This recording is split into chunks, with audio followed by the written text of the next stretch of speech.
Very explosive hearing on Capitol Hill today. Democratic presidential candidate RFK Jr.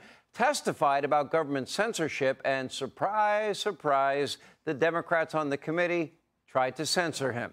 Can't make it up. Take a look how things went down. I was the first person censored by as the chairman pointed out, by the Biden administration 2 days after it came into office. This is a letter that many of you signed.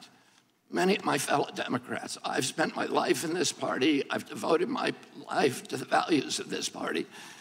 There's 102 people signed this.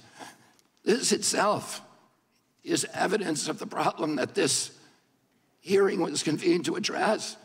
This is an attempt to censor a censorship hearing. I move that we move into executive session because Mr. Kennedy has repeatedly made despicable anti-Semitic and anti-Asian comments as recently as last week. To say that I created a film that encourages blacks not to get adequate medical care is just completely abhorrent. Don't misuse my words. It's the witness's time. Do not censor the witness. I'm not censoring the witness. I'm not censoring the witness. He's still talking. It's my time, and I've given it to the witness. Do not censor him. I'm not censoring him. If the views that you and others have applied to me, I've attributed to me, if they were actually true, I can see why I shouldn't be able to testify here today.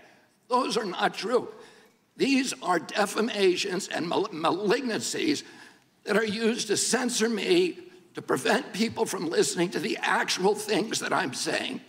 Wow. As a reminder, we have an exclusive town hall with RFK Jr. next Tuesday night right here in New York City. Tickets are free. Just go to Hannity.com. Here with reaction, he is the chairman of the very important House Subcommittee on the Weaponization of Government and the House Judiciary Committee. Jim Jordan is with us. Congressman, great to have you.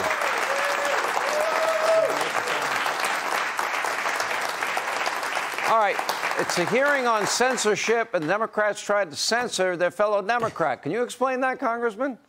Right.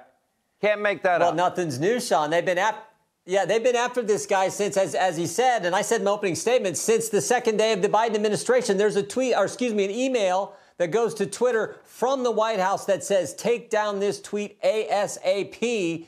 And the tweet is from Robert F. Kennedy. And there's nothing in that tweet that is wrong. Everything is factually accurate. And yet they're trying. In fact, the subject line of the email says, RFK misinformation, but it wasn't misinformation. It was accurate. And frankly, even if it was, the First Amendment protects that as well. So the Democrat Party has now become the party of censorship, the party that doesn't embrace the most important liberty we have, our right to talk, our right to speak, and to speak in a political fashion and not be harassed and targeted for doing so. But they did it to, of all people, the most famous name in Democrat politics for the last three-quarters of a century is the Kennedy name, and they're so committed to this censorship, they're even going after him. Okay, now, one of the worst examples of real censorship, the FBI, and this goes to the heart of the Judiciary Committee investigation that you are a part of. The FBI has Hunter Biden's very real laptop, and they have it in December 2019. And they authenticated that it was his in March of 2020. And then in the months leading up to the election in 2020, the presidential election, the FBI was meeting weekly with big tech companies. We learned from the July 4th ruling in that case in Missouri. Eric Schmidt was the AG, he's now a senator from Missouri. We learned that the integrity site head at Twitter, guy by the name of Yoel Roth, that he was being told by FBI officials that had the laptop, that verified the authenticity of the laptop, that in fact their company and every other big tech company was being told that they may be victims of misinformation that may be about Joe and Hunter Biden. The FBI also knew that the president's attorney, President Trump's attorney, had a copy of Hunter's laptop, and that would likely be leaked. Lo and behold, the laptop story comes out in the New York Post, and they all censored it. And the American people didn't get to see it, and a lot of polls show it would have had a dramatic, drastic impact on that election.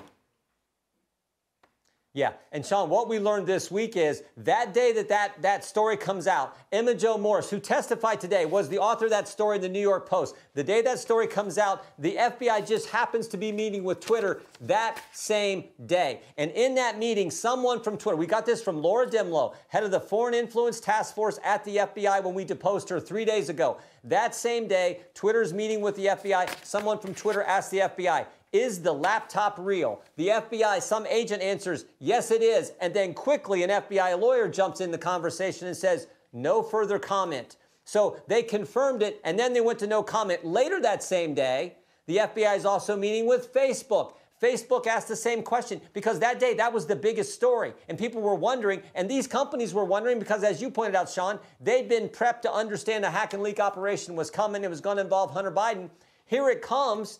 And they want to know if it's real. The FBI in the meeting with Facebook says no comment. So they will not confirm what they know to be true. In fact, what one agent kind of slipped up, it looks like, and confirmed to Twitter earlier that same day. Important information. Now we know that they knew, the same people who were briefing about this hack and leak thing coming, they knew ahead of time and wouldn't confirm it and allowed the country, in just days before the most important election we have, allowed the country to have that story censored, which is exactly what happened. Let me go to this other issue and what we now know as it relates to Joe Biden, the president, and that is this FBI informant. Now we know why the DOJ and the FBI didn't want to hand over that 1023 form. Now we know it's in that 1023. Credible source, human source, telling the FBI that, in fact, that in the case of Biden and Burisma, that Hunter Biden, who they thought was dumb, was being paid money because Joe Biden was going to help protect them. Joe Biden brags about protecting Burisma by demanding the investigator, the prosecutor gets fired, he gets fired, Hunter continues to get paid, and the Biden family makes a fortune in the process. What do you call that in Ohio, Congressman? Because I have a word for it here in New York. Yeah, we call it wrong, and we certainly call it suspicious. And I thought what John Solomon said in your first segment, Sean. Yeah. Well, you can say what you can. I'll say it in a nice way. That's called a shakedown. That is called influence peddling. Yeah, but I do think what John Solomon said earlier, Sean, where remember in 2019, this is what they went after President Trump on. It was all about Burisma and the phone call in Ukraine. So when John Solomon said, we got to go back, I lived that. I was in the bunker in the basement with Adam Schiff doing these depositions, defending President Trump because it was so ridiculous. But they attacked President Trump on the very thing they were involved in. So typical of the Democrats, it seems to me. So John Solomon's right. Let's go back and dig into those facts. I think that will be interesting, something I'm going to be doing over the next few weeks. All right, Jim Jordan, keep up the great work. Important stuff that you guys are doing.